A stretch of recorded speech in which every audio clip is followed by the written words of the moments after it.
CBSE words में आपका स्वागत है। इस वीडियो के अंदर साइंस का एक बहुत ही इंपॉर्टेंट टॉपिक हम डिस्कस करने वाले हैं जो साइंस से रिलेटेड एग्जाम्स के अंदर अक्सर पूछा जाता है। ये टॉपिक है हमारा टेम्परेचर कन्वर्जन, यानी अगर हमको टेम्परेचर फ़ारेनहाइट में दिया है तो उसको सेल्सियस में कैसे बदलेंगे, सेल्सियस में दिया है तो फ़ारेनहाइट में, सेल्सियस से केल्विन या केल्विन से सेल्सियस या फ़ारेनहाइट टू केल्विन या केल्विन टू फ़ारेनहाइट, ये कैसे करेंगे उसको हम समझते हैं। तो इसके क्या फॉर्मूले होते हैं वो हम देखेंगे, तो उसी का यूज़ करके आप कन्वर्जन कर सकते हो। तो पहला रिलेशन हमारा आता है सेल्सियस टू केल्विन। सेल्सियस में वैल्यू दी होगी, केल्विन में बदलना है, तो बेसिकली केल्विन में आपको वैल्यू चाहिए, तो जो सेल्सियस में वैल्यू दी होगी उसमें आपको 273.15 ऐड कर देना है। सेल्सियस की वैल्यू में 273.15 ऐड करोगे तो केल्विन के अंदर वैल्यूज आपको मिल जाएंगी। अच्छा, ये जो डेसिमल वाला पार्ट है 0.15, इसको हटा दिया जाता है राउंड ऑफ करके। तो अगर आप सिंपल 273 भी ऐड कर दोगे तो भी आंसर सही है, लेकिन मैं आपको ही रिकमेंड करूंगा अनलेस एंड अनटिल आपसे ये कहा ना जाए आप यही वैल्यू रखो, 273.15 ही लेके चलो। अगर आपसे कह रहा है कि डेसिमल वाला पार्ट आपको राउंड ऑफ करना है, हटा देना है, तब तो ठीक है। अब इसका एग्जाम्पल देख लेते हैं। वाटर का जो बॉइलिंग पॉइंट होता है वो होता है 100 डिग्री सेल्सियस। आपको केल्विन में बदलना है तो सिंपल आप क्या करोगे, 100 डिग्री सेल्सियस दिया है ना, तो 100 प्लस 273.15 कर दोगे तो इसकी वैल्यू आ जाएगी 373.15। और ये कैसी वैल्यू होगी, केल्विन के अंदर, तो जस्ट आपको के लगा देना है। फिर सेकंड रिलेशन इसका उल्टा है, केल्विन टू सेल्सियस। ये कोई अलग से रिलेशन नहीं है, जस्ट हम क्या करेंगे, इस 273.15 को लेफ्ट साइड ले आएंगे तो हमको सेल्सियस में वैल्यूज मिल जाएगी, साइन चेंज हो जाएगा तो आपका रिलेशन बेसिकली ये बन जाएगा के माइनस 273.15। तो यहाँ पर भी अगर हम केल्विन की वैल्यूज रखें, जो ऊपर हमारी वैल्यू आई वही रख लेते हैं और देख लेते हैं क्या हमको सेल्सियस में वही वैल्यू मिल रही है। तो सेल्सियस में वैल्यू चाहिए, केल्विन में ही ऊपर वाला हम पुट कर देते हैं 373.15 माइनस 273.15, तो ये वैल्यू आ जाएगी हमारी 100। अब यहाँ लास्ट में क्या लगाओगे, डिग्री सेल्सियस।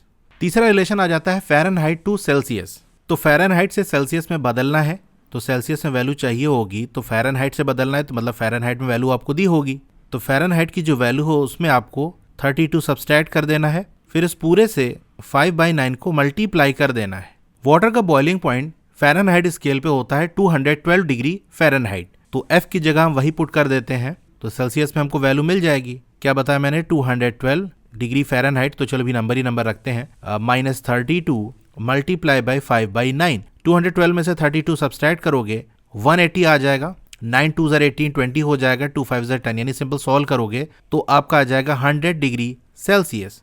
फोर्थ रिलेशन आ जाता है हमारा सेल्सियस टू फ़ारेनहाइट। तो इसका रिलेशन हो जाता है C मल्टीप्लाई बाई 9/5 प्लस 32। ये थर्ड वाले रिलेशन को ही रीअरेंज करके बनाया गया है। 5/9 उसका उधर जाके मल्टीप्लाई होगा तो 9/5 हो जाएगा, फिर ये -32 है उधर जाएगा, साइन चेंज हो जाएगा, +32 हो जाएगा। इसको भी एग्जाम्पल से हम चेक कर लेते हैं। 100 डिग्री सेल्सियस वैल्यू हम पुट कर देते हैं, 5 1 5 5 2 10, ये 20, 9 2 18, 180 प्लस 32 इक्वल 212 डिग्री फ़ारेनहाइट। तो देखो हमने 100 डिग्री सेल्सियस वैल्यू पुट करी थी और फ़ारेनहाइट में आई 212 डिग्री फ़ारेनहाइट, और दोनों ही आपका क्या होता है, बॉइलिंग पॉइंट होता है। फिफ्थ रिलेशन हमारा है फ़ारेनहाइट टू केल्विन। अब यहाँ पर थर्ड वाला रिलेशन आप देखो, यहाँ फ़ारेनहाइट टू सेल्सियस है और फिफ्थ वाला रिलेशन जो हमको बनाना है वो फ़ारेनहाइट टू केल्विन है। यानी इस थर्ड वाले रिलेशन में हम सेल्सियस टू केल्विन हम कन्वर्ट कर दें, सेल्सियस को केल्विन में बदल दें, तो ये थर्ड वाला रिलेशन ही हमारा, ये न्यू रिलेशन जो हमको चाहिए उसमें बदल जाएगा। तो सेल्सियस से केल्विन में कैसे बदलता है, ये फर्स्ट वाला रिलेशन देखो, सेल्सियस में 273.15 ऐड करके, तो बस देखो इस थर्ड वाले रिलेशन में जो C है, C में अगर 273.15 ऐड कर दें तो K की वैल्यू मिल जाएगी। तो जस्ट हमको क्या करना है, इस थर्ड वाले रिलेशन में 273.15 ऐड कर दो, केल्विन में वैल्यू चाहिए ना, तो C प्लस 273.15 होता है, C की वैल्यू हमको इस थर्ड वाले रिलेशन से मिल जाएगी। यानी ऐसा रिलेशन चाहिए जिसके अंदर फ़ारेनहाइट हो, वरना C का रिलेशन तो सेकंड वाला भी है लेकिन उसमें केल्विन दिया है, तो F-32 मल्टीप्लाई बाय 5/9 वैसे ही रहेगा। ये तो C की वैल्यू है, K की वैल्यू चाहिए ना, तो इसमें हम 273.15 ऐड कर देंगे, तो ये हमारा न्यू रिलेशन बन जाएगा। अब इसका एग्जाम्पल आई थिंक आपको करके बताने की जरूरत है नहीं, फ़ारेनहाइट में जो भी वैल्यू दी है इस रिलेशन के अंदर पुट कर दोगे तो केल्विन के अंदर आपको वैल्यूज मिल जाएंगी। अब सिक्स्थ रिलेशन है हमारा केल्विन टू फ़ारेनहाइट। अब यहाँ फोर्थ वाला रिलेशन देखो, सेल्सियस टू फ़ारेनहाइट, और जो हमको रिलेशन बनाना है वो केल्विन टू फ़ारेनहाइट। यानी सिंपल सी बात है, यही फोर्थ वाले रिलेशन में जो सेल्सियस है उसकी जगह केल्विन कर दो, यानी सेल्सियस की ऐसी वैल्यू पुट करो जिसके अंदर केल्विन आता हो, तो सेल्सियस की वो वैल्यू जहां केल्विन आता है ये आपको सेकंड रिलेशन में मिल जाएगा। सेल्सियस की वो वैल्यू जहां केल्विन आ रहा है तो हम फोर्थ वाला रिलेशन ही लिखेंगे, बस इस सेल्सियस की जगह ये वाली वैल्यू पुट कर देंगे K माइनस 273.15। तो F इक्वल C की जगह K माइनस 273.15 और फिर पूरी चीज वैसे ही रहेगी 9/5 प्लस 32। तो ये 6 रिलेशंस हैं जिनका यूज करके हम टेम्परेचर का कन्वर्जन करते हैं। अब मैं आपको बताता हूं कि कौन से रिलेशन आप याद कर लो कि आपका काम बन जाए। ये रिलेशन तो याद होगा तो जस्ट एक बार में कर लोगे, लेकिन सारे ही याद करना ऐसा जरूरी नहीं है।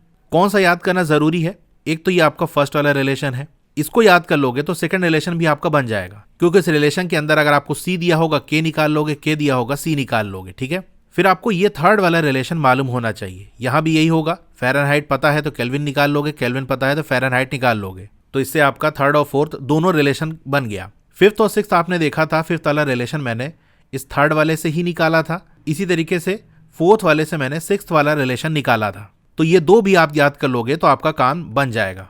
आई होप कि जो चीज़ें मैंने आपको यहाँ एक्सप्लेन की वो समझ में आई होगी। तो आपको वीडियो कैसी लगी कमेंट करके ज़रूर बताइए। अच्छी लगी हो तो लाइक करिए, और अगर आप इस चैनल पर नए हैं तो सब्सक्राइब ज़रूर करिए। अगर आप किसी भी टॉपिक पे वीडियोस चाहते हो तो जस्ट मुझे कमेंट कर देना, मैं उस पर वीडियो बना दूंगा। Okay, thank you.